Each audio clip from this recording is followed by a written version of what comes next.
Selebgram Fajar Setboy mengungkap kondisi ibunya setelah disebut tak diperlakukan dengan baik oleh komika Indra Frimawan. Ternyata reaksi sang ibu serupa dengan Amanda Manopo yang memintanya untuk bersabar.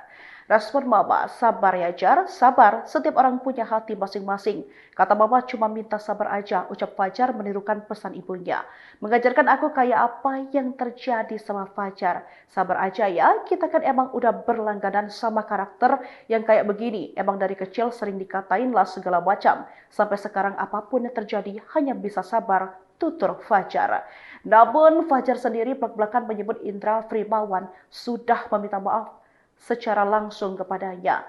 Indra menyadari aksinya meludahi Fajar sudah berlebihan.